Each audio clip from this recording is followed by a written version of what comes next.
Magandang umaga sa inyong lahat. Ako nga pala si Aling Nena ang magpapalaro ngayong umaga.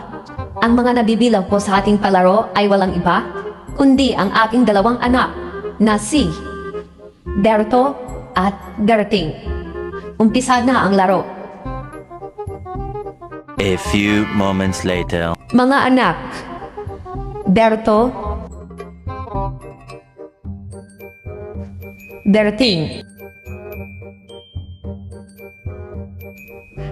May palaro ako ngayong umaga.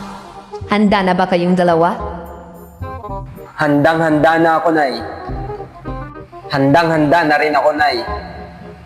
Ang tanong ay inyong sasagutin. A few moments later. Ano ang pangbansang puno ng Pilipinas? Start with letter N. Alam ko yan, Inay. Napag-aralan ko yan sa mathematics. Alam na alam ko yan. Berto, Start with letter N. Niyog. mali Berto. Makikita ito sa Mount Everest. Berting, Alam ko na, Nay. Virgin coconut oil. paano naging virgin coconut oil? Ano ba kayo? Inulit-ulit ito. Ano ito? Start with letter N. Inulit-ulit. Mali naman kasi, Berting, yung sagot mo. Ako, Nay. Ako, Nay. Ako. Alam ko na yan. Okay, Berto. Ito yun, Nay. Niyog, niyugan. Tama ba? Niyog, niyugan. Isa pa, Berto. Matigas ito.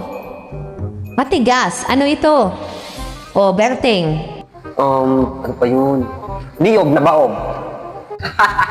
Niyog na baog. Paano nangyari yun, niyog na baog?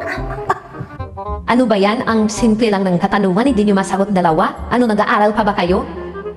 Si Berting kasi na ang lakas ng tupak sa ulo. Niyog na baog. Dalawa sa inyo ang hindi nakakuha ng 1 million pesos, million dollar, .1. Ang tamang sagot ay Nara. No ba yan? Ang bobobo naman ng mga estudyante ko.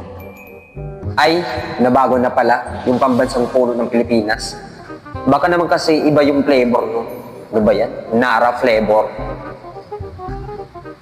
Ay, Nara pala yun. Na-late siguro ako nung Berting nung nag-study ako sa mathematics. Last page. Nara flavor. Nara flavor.